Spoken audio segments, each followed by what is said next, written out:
What's up, everybody? AK 40K with my man Jay. Hey, we're going to talk about culture confusion. And the reason why I say culture confusion is because that's the way I look at it with a mental illness. And then Jay's going to explain Cultural diffusion. So, I definitely think that we'll have two different point of views on this subject. But I'll definitely let Shantae start off, and I'll go next. all right. Something we were coming back from the store and it was raining, and we came up with that my mom's a very smart person, but it's a different century and different. Help me out, baby. It's a different time. It's basically a generation gap. And explain, because I don't. Okay. You can explain better than me. So basically, today Shantae realized her mom's brilliance from the past. And when I say past, I mean her mom's time. And at first, Shantae couldn't really see the benefits of what her mom was doing with the rocks on a certain side of her property. But when Shantae realized it, let's just say that I called her and I said, holy shit, I can't believe my yard is flooded and it's been raining previous before. And I said, now I understand the immolation that you were trying to say was I had to see the rocks get in there and they, stop the water coming from the road. And I didn't really think it was going to work. But when I came home today from us coming from the store, my whole yard was flooded. I said, hey, Mom, I'll be damned. I was like, you were right. I got the immolation. I understand what you're saying now. So the cultural confusion came in when Shantae couldn't see the vision of what her mom was looking to do. And today it became cultural diffusion because Shantae learned her mom's ways and saw a little bit of the benefit that she can now use moving forward. Wisdom. Mm-hmm. All right, how do you look at it? Oh, cultural diffusion. Well, see, my point of view was, I guess, slightly different because that kind of took me back. Our conversation based on her mom's wisdom being displayed. But mine was kind of, it started in high school, and I'm going to shout out my best friend, Louie.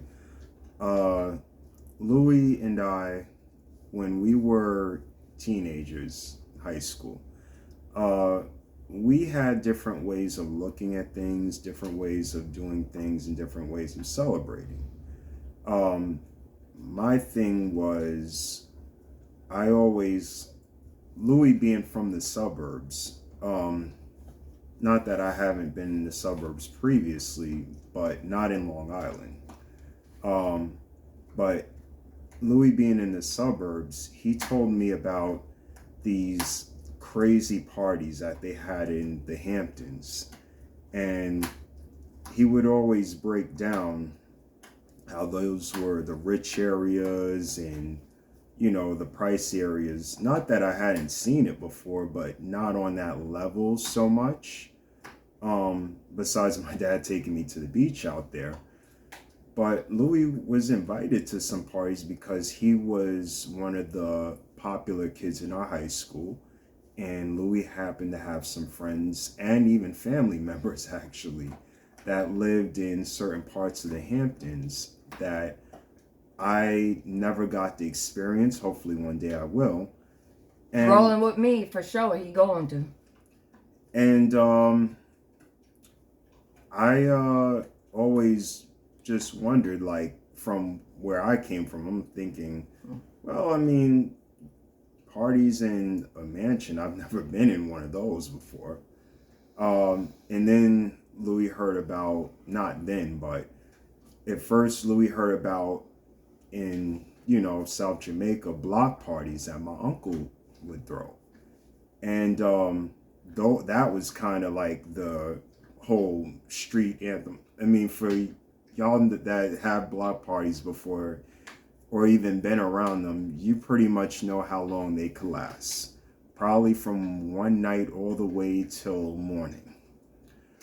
I described it to Louis about how it's really when the blocks are blocked off. We have a bunch of cakes, DJs, Mr. Softy ice cream, fire hydrant just blasting, water everywhere. You know, people get in the middle of the street and start dancing.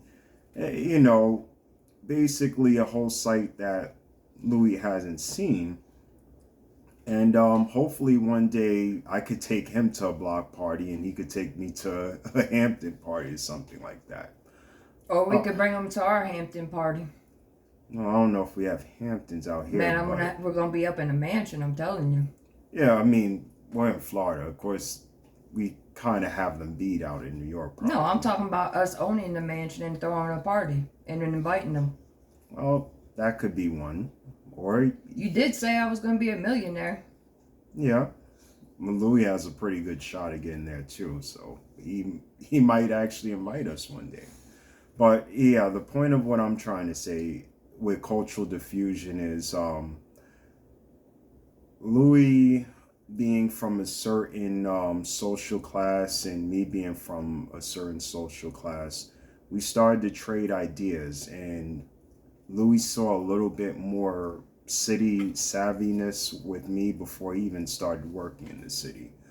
And I saw a little bit more of how to deal with pride issues, because one thing that a lot of people, suburbanites, are really good with that Louis showed me is when it comes to dealing with the whole street persona and the whole, oh, I have this reputation in gang movement, is you never take it serious. You know, all that is smoke and mirrors, pretty much jokes. And people love to laugh. So if you can get someone's entourage to laugh at them, it kind of, you kind of win over the crowd for the most part. And especially when you can manage to get the head honcho mad or frustrated. And I was like, all this time I'm thinking that I have to, you know, humiliate them or try to get the same amount of numbers to match up with them. But it's all psychological mind game. You know, they're used to dealing with people who take things serious, but with people who don't take anything serious. They don't know what to do with you. Yeah, because they can't read you. Or predict your next move. Because you're not locked in. And thank you very much for that, Louis. It's worked for me. It works for me at work, actually, too. You know, but we'll talk about that later, especially when I meet up with you in New York. But, my boo-boo leaving me. I know. I'll get you something, though. I don't care. I want you, man, get me a Marvin the Martian doll and then we'll start talking. I'm just playing. Don't worry. You'll get me and then some. I don't know what I'm signed up for, but... She's not supposed to. Okay. You know, you guys know it out there. We gotta keep the ladies guessing. They love the suspense, man. Not really. Anyways. Until it happens. Yeah, because we didn't know it existed. Exactly. So when you find out it does exist, you can appreciate it. I would appreciate that. I told you. I love you, baby. I love you. Alright. This is the video. From a mental illness part, it's culture confusion. And then when Jay broke it down, it was cultural diffusion. Culture diffusion. And the culture confusion is from somebody who has a mental illness, and the other perspective is from somebody who's normal, whatever normal is. Someone who is open to a lot of different and if you're willing to help or try to change, that means you are opening up doors. and trying to reach out for help. But this is Shantae, AK-40 Tay, with my man. Jay. Peace out, guys. One love.